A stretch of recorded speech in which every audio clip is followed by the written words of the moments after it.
Nabelelio Zambe ozaliawa Emae mobali kitoko Emae mopesi na kimia Emelanane Papa soki na binelio te na téléspectateurs de l'émission Point de Vie, Motemingi et Payo Bozwami. Tout le plaisir est pour nous. Il y a côté les Maliboso, il y a poste, récepteur, téléviseur, on a Bino Lelo pour présenter Bino émission à Lelo.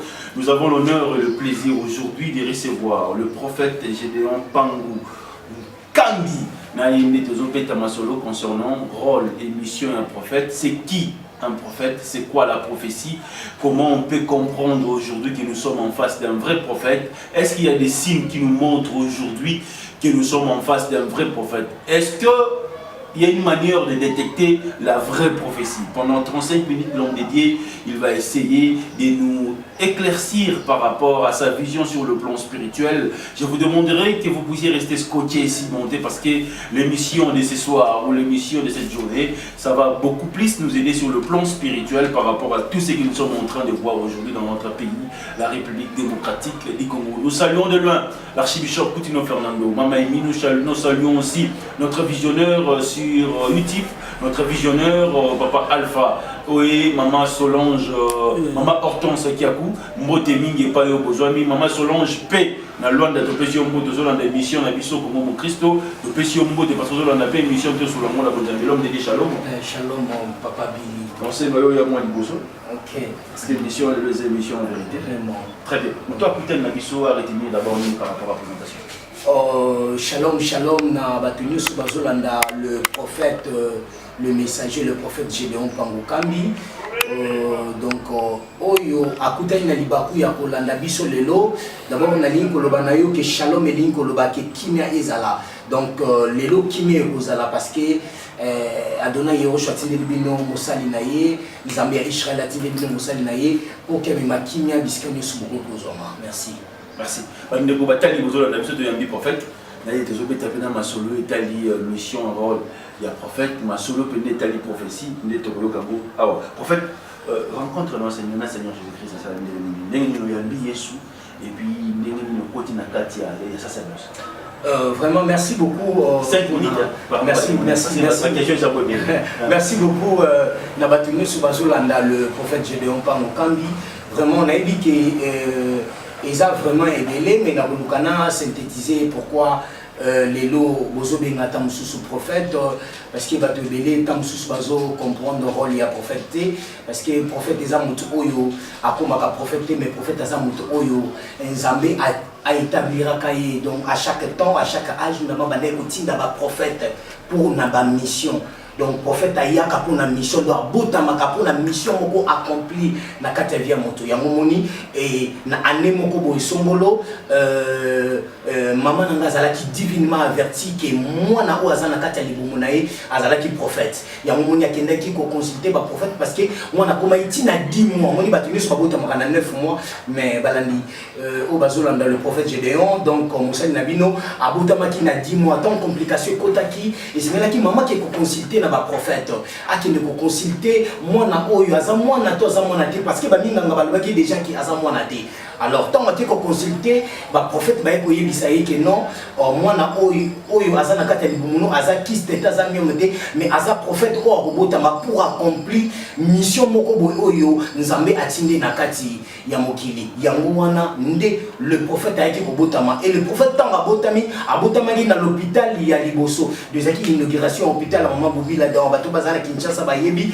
donc prophète azal le premier né au abotama na kati hôpital là ya maman Bobila Dawa et ça la scandale même un président à l'époque à Simbaka bébé oyo ya mosali na bino le prophète Gédéon Kambi donc bébé wana ba simbaka na inauguration parmi 3 bébés au basalaka inauguration hôpital ya maman Bobila Dawa o ezali na ngaba côté ya Lemba donc moi natanga botama ki mystérieusement ba médecin ba lobi ki aza mwana te mais subitement moi na yeko botama liboso ya sage femme moko parce que ba médecin ba lobi ki déjà ba sala opération pour eza mwana te zakiste mais tant bango ba ke ba préparer ba ke de changer bilamba na bango bakuti mwana botami na maboko sage femme donc ezalaki mystérieusement na botami mystérieusement donc ezalaki volonté nzambe parce que naki ko accomplir volonté nzambe après un moment donné na parcours nanga na se retrouva qui na mai donc na zindi na mai bato bayebi bamboka ya mai ndenge ezalaka na bolobo mwana zinda na mwana ya 8 mois zindi na mai et donc moi il y a 8 mois dindi na mai donc baké ko bimona ye na mboka mususu kuna donc bimane mystère donc ozomona que non makambo ko lobeze belé par rapport ya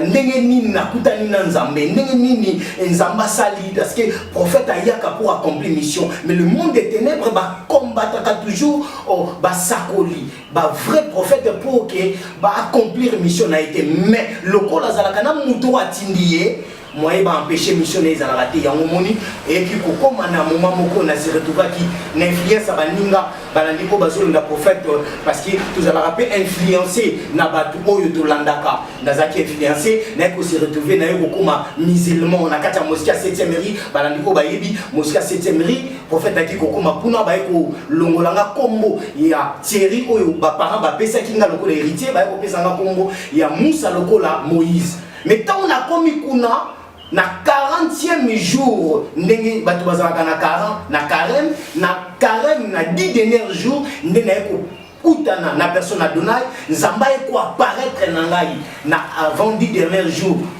ya nemoko songolo ndesalaki que non wana bisika wapi nzamba apparaîtra nanga pour la première fois abisingana longwa bisika o nazali na kende ko longwa de l'autre côté alors il qui trouble moi ina expliquer ngo ezalite même ba parents nanga ba comprendre ki te randa nga lokola mutu moko liboma parce que mutu na monaki na tikala ko mona été depuis ma naissance mais na ko mona yi apparaître nanga pour le bananga bima et na bima vers 4h du matin na mosquée à 7e mairie pour na kende ti na Kasavubu ezaki un certain samedi na lala na zo trouble na Kasavubu mais na tongo nango dimanche l'esprit de Dieu zolo balanga mulimo Adonai Yehoshua zolo balanga alobi mosali nanga bima kende l'église ozoyo kamakelele et tant que nous diriger l'église wana nous kande ezalaki na armée de victoire parce que biso tozaki na Oche 55 makelele ya église wana na baneko la ndango neko se retrouver na zaki liboso ya armée de victoire et tant qu'on a commis na kuti l'homme de Dieu l'archbishop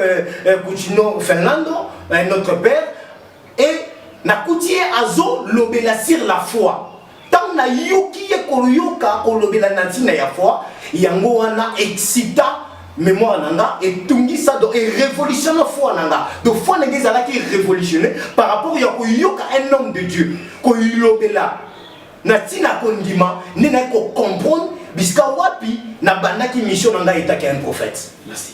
J'espère que vous avez un théorie de témoignage. Dans la semaine, le temps de l'émission, ils ont bandé sur le téléphone, moi, ma photo, tout ça déjà dans mon système internet parce que le monde entier est à la biseau. Le tour, mon ligne, ma question. Bon,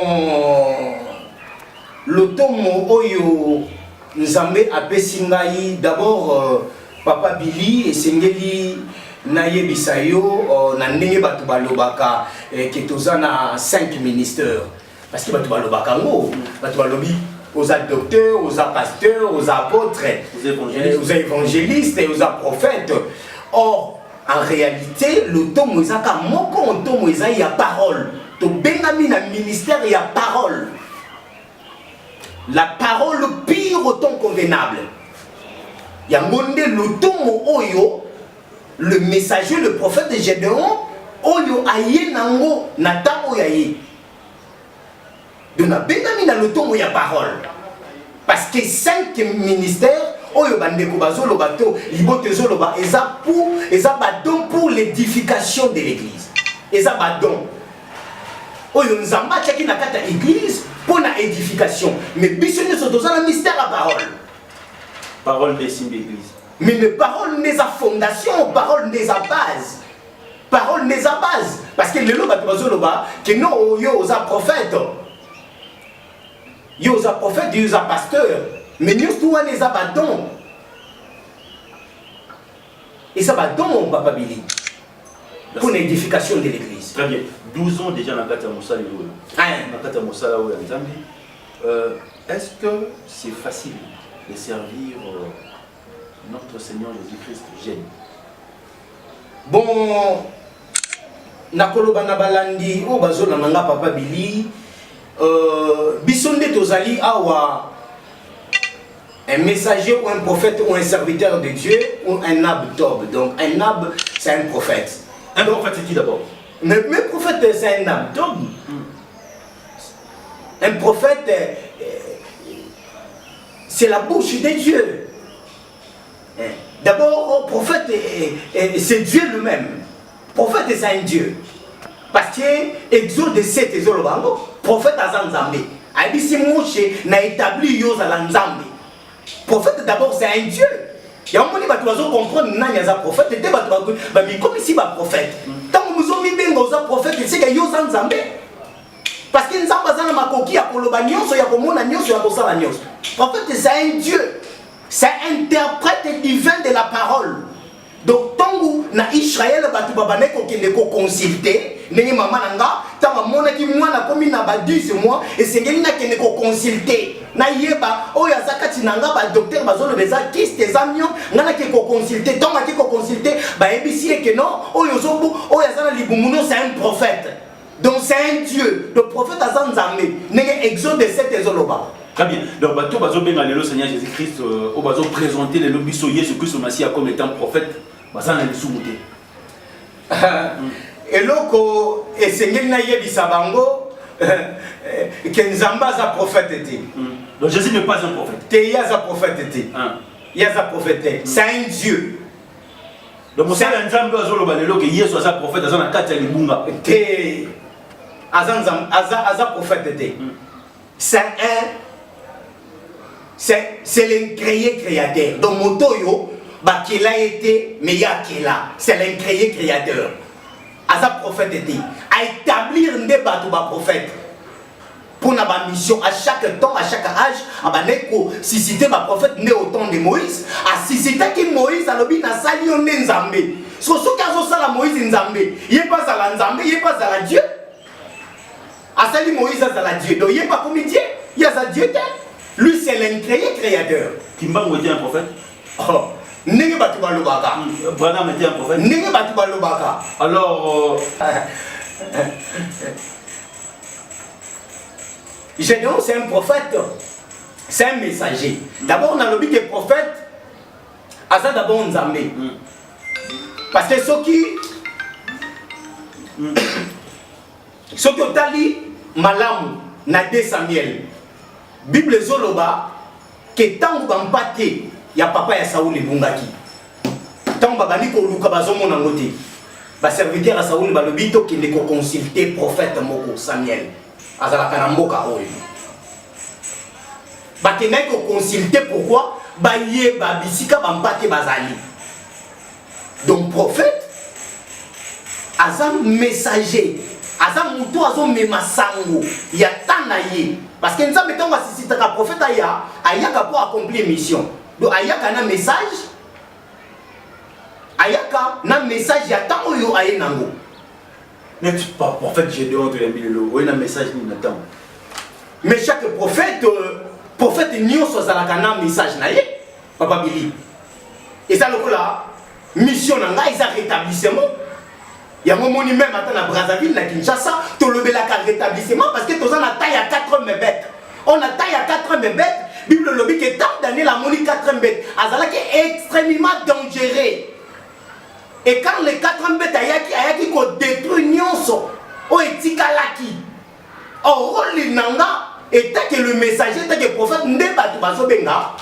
na yende pour na ko rétablir les 4 bébés à bébisaki parce que les 4 bébés à bébé nyonso a bébisi loi est oyo biso na hébreu tozo benga Torah Bible a bébisi loi a bébisi ton lelo to comme na ba calendrier mon côté lelo to ko se retrouver à lundi mais tant mususu aux États-Unis toza mardi déjà donc loi est déjà détruit. Pourquoi? Parce que tant 4 bébés il y a qui détruit nyonso. Alors, rôle, il y a prophète, d'abord prophète Ayaka, na badine sur la prophète Ayaka, na mission na yé. Tant Nzambati na ka prophète Nyoso Ayaka na mission na yé, par rapport il y a Oyo Nzambati ndié. Et le prophète Obozo na le prophète Gédéon, Oazonimi na capilla numéro 16, en diagonale il y a salle de fête à Maître Taureau. Toza na Brazzaville na rime en course numéro 14 na nouvelle voie en combo musala na biso toye ya ko rétablir les 4 mébètes à bébisaki papa Billy. Très bien. To senga yo au prêcher biso pendant 5 minutes ou 7 minutes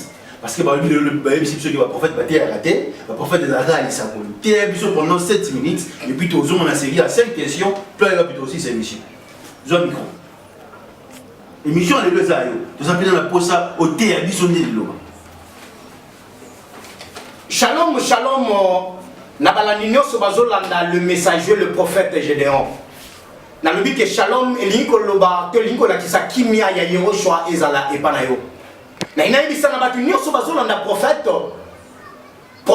azamuto oyo, azakaka, azo pesa ba prophécité, prophète azamuto oyo, azo yaka bazo consulter mais prophète, c'est un interprète divin de Dieu. Donc, au comment Nzambe, Nanzela prophète. Donc, Nzambe va mon akaïté, mais va comment on prophète. Il y a un moment qui va consulter prophète. Prophète a pu orienter yo. Prophète a pu orienter Mboka. Prophète a pu sala nyonso. Parce que yenda sa interprète Nzambe. Yenda zo limbo la nyonso. Naina lobana batunyo so bazolanda prophète naina bisep sayo ke rôle na biso tozana rôle prophète azana rôle ya Eliezer ya ko préparer Rebecca na raconte ya Isaac parce que sur totali malam Rebecca azam mwasi oyo azalaki vierge agardaki virginité na ye jusqu'à ce qu'akobala pour que mon bala connaître yé. Or église est en haut aux ali et c'est que l'ito yé belo komoko. Et c'est que l'ito garder virginité na biso. Loko la ba 5 sages. Oyo ba garder qui virginité na bango jusqu'à ce que na raconte. Mais ne bisa mutu moko o asola na prophète oye ba que bientôt le maître akoya kozwa nani akoya kozwa ba Rebecca. Oyo bakokuta na raconte na Isaac. Or Isaac il mange. Il y a Adonai Yehoshua. Oyo bino bozo benga Jésus de Nazareth. Mais biso tozo songa notre authenticité parce que les salut vient de Juifs. Tozo benga Yehoshua. Bien aimé na batumi so bazolanda prophète. Na ina yebisa yo que esengeli o garder virginité parce que tant auto comme tant apostasie. Apostasie ça abandon de la foi. Batu babwa ki kondima parce que batu bake basambeli baoye baiso biska basambela te na ina yebisa yo mutu oyo azoluka nzambe alembaka te parce que lipa baluka kango rite tangu lipa ezalaki te na Moab rite akenda koluka lipa na Bethlehem parce que tangu ayokaki mama bokilo na ye azosonga na mboka na ye Bethlehem. Obiso na ba Hébreu tozo benga Bethlehem. Tango asosonga na Bethlehem, Bible lobi que Rita s'attachaki na Naomi. Parce que Naomi aza il mange l'église. Aza il mange ensemble. Et sengeli na ba vrai. Ba s'attacher loko la Rite. O s'attacher na mutu nyos tout mais o s'attacher na un vrai nabtob, un vrai prophète, un bon prophète. Parce que to comme na ta apostasie hein. Na kata ta apostasie. Batwazote ya pona bango moko mais bazolobela moto atindi bangote toza na temps oyo bato esengeli balobela moto atindi yo parce que prophète aza lokola ambassadeur rôle naye eza ko représenter moto atindi eza lokola le messager le prophète Gédéon naye komi lobelanga te mais na lobeli mission oyo nzamba tininga na peuple Kinshasa na peuple Brazzaville na partout dans le monde bisika nyoso bokolanda prophète nzambe apesi na mission ya ko rétablir le diable abebisa na kata vie na yo le diable abebisa ki na kata santé na yo na mboka na yo yeba que rôle ya ba prophète rôle ya prophète Gédéon et ça ya ko rétablir pour que nyonso ezonga na ordre ya mona ina yebisa yo ko banga te soko kenda ki okutana ki na ba faux c'est tout à fait normal bandeko o bazola na prophète Gédéon parce que toza attendre semences bible lobi ke balona ki ya malamu mais na katikata butu moina longi pe ya mabe c'est tout à fait normal toza na ya mabe parce que toza na ta apostasie toza na ta décemence mais loko sepeli singa tant to coup bakutani na le maître balobi to détruire nyonso na ya malamu na ya mabe le maître asekaki bango albi bosala bongo te botika yango nyonso ekola ensemble yango moni lelo na ya mabe na ya malamu ebimi na ba prophète malamu na ya mabe ebimi pourquoi batu bayebi ko différencier te mais attention ezana ba sekazomi mais na kati na bango ba sekazomi ezalaki na 5 ans bazalaki sage na bato balozona na prophète Gédéon ezalaki na 5 ans bazalaki sage oyo bazalaki sage bagardaki virginité na bango nazoyebisa mutu oyo azola na prophète atokutaki na baventurier mais yebaki ya malamu mpe bakoya parce que de la même manière mama oyo azalaki na bazemi na zemi na bana mibale bible lobi ke tangu amoni koningana esali kati na ye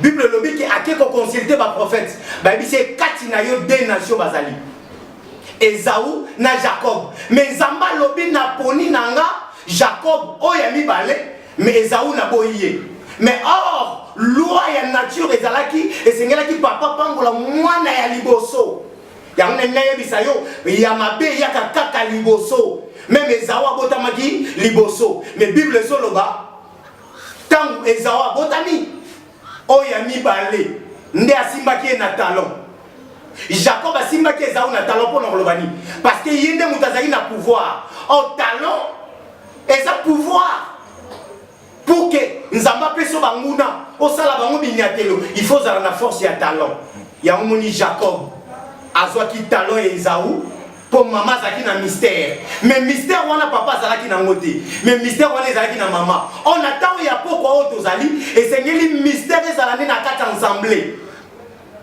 pour que va préparer rencontre ya mwasi libala na mobala libala oyo atika ki okende ko bongusela esika na ina yebisa yo ke nzamba osaela yo quel que soit le diable a détruit tout a détruit vie na on a malade ya moni toza na ba témoignage ya makamu nzamba zosala na lotomo nanga pourquoi parce que rôle la prophète des atekaka et sengeli batu ba mona miracle non mais on eza ba signe oyo ko accompagner pour talisa ki aza vrai un bon prophète. Merci beaucoup papa. Très bien. Nous avons une question autour de la question c'est signe parce que nous sommes tout côté si mission déjà ils sont TI mission sont même mission la dimension spirituelle non là ça ils vont bien aller bio. Comprendre on a tiré la autant bon on peut pas comprendre. Dadi. Ils ont mutumo wazo na biso na hôpital. Ils ont mutumo wazo na biso na prison. Ils ont mutumo wazo na biso na yamba kolo Yesu Masia lokola mobikisi na ville na ye. Soit pour vous encore la chance na minute tu vas voir kumva ya kumva. Nazobondela to nazoloba na bato nyonso oyo bazwi occasion ya kolanda le messager le prophète de Gédéon Pangukambi. Nayebi ke tokomi na temps ya deux semences bato bazwi babisika bakende te. Mais nayebi sio ya malamu ezali. Amen. Ce que okutana na prière oyo epesa yo solution te mais ya malamu ezali. Na ina yebisa mutu oyo azoni okwama parce que rôle ya 4e bête ezali wana ko détruire nyonso. Vous avez dit que détruit, nous sommes détruits. Namboka nous sommes détruits. Na santé tout ils ont détruit, na mariage nous sommes détruits. Rôle ya Satan ils ont détruit nous. Mais il y a 4e bête de Satan. 4e bête de le diable. Ouais. 4e bête de le diable. A détruit nous, a détruit temps, a détruit ma vie, a détruit nous. Même Namboka. mais sengeli rétablissement salama. Amen. Il y a une parole non améliorée et sa solution. Il y a une Bible zolo batanga kota ina kata temple akuta ki désordre mais asima ki fimu. Abeta ki fimu pour que peuple zonga parce que peuple kota est déjà égarément. Na ina yebisa na mwasi o azola nanga na mobile zola nanga. Nzambe akoyeba na kokota likambo na yo rétablissement et ko salama. Na moment o ka ko yozola nanga na moment ka o yozola na maloba nzambe. Parce que Oyo Nazoloba, je suis un ambassadeur. Nazo représenté comme moto atininga. Nako mimelao message à rétablissement, mais aussi vous allez rétablir na vie na yo. Un numéro de contact. Ba numéro ya prophète Ezali plus 243 89 97 50. Ba numéro ya prophète Ezali plus 243 89 97 51 071. Bat o balingi baya na ensemble biska wapi tozali na éternel ici de Kinshasa, ils na Capella en croisement ya Capella chaussée de Kimonza Capella en diagonale de ça de fête à mettre taureau na Brazzaville tozana Rimankusu numéro 14 na nouvelle voie en combo biska wapi ensemble à Brazzaville direction Ezali. Merci. Il s'appelle le prophète Gédéon Pangou. Là, il est discuté sur le rétablissement dans le ministère, à l'obéni rôle et puis mission et un prophète. On ne juge pas un prophète de lui-même, mais nous jugeons un prophète par rapport à ce qui sort de sa bouche. Il nous a introduit sur le plan spirituel, nous a prêché, il nous a rétabli aujourd'hui, là où l'espoir était enlevé, espoir et zongi, là où la maladie a pris corps. La maladie a disparu parce que cet homme dédié, c'est un homme de parole. Il est comme l'archibishop Coutinho Fernando lorsqu'il prêche. Il y a des arbres qui bougent, il y a la forêt qui dérange la chaleur. Il s'appelle le prophète Gédéon. Quant à moi, je vous dis merci. Je remercie l'archibishop Coutinho Fernando, je remercie ma mémie, je remercie le visionnaire Papa Alpha, je remercie maman Hortense qui a coupé depuis Irlande, je remercie Bassal Yanzam, il y a Poto, il y a États-Unis, il y a Atlanta, il y a Amérique, il y a République démocratique du Congo, il y a RDC. C'est la première émission de ça, on a prophète. Tu vas nous la mettre une église parce que tu as dit parole. Par rapport à tout ce qui nous a prêché aujourd'hui, j'ai dit merci. Merci Dadi. Merci. Restez scotchés, cimentés. Ciao. On peut se mettre dedans. On peut se servir.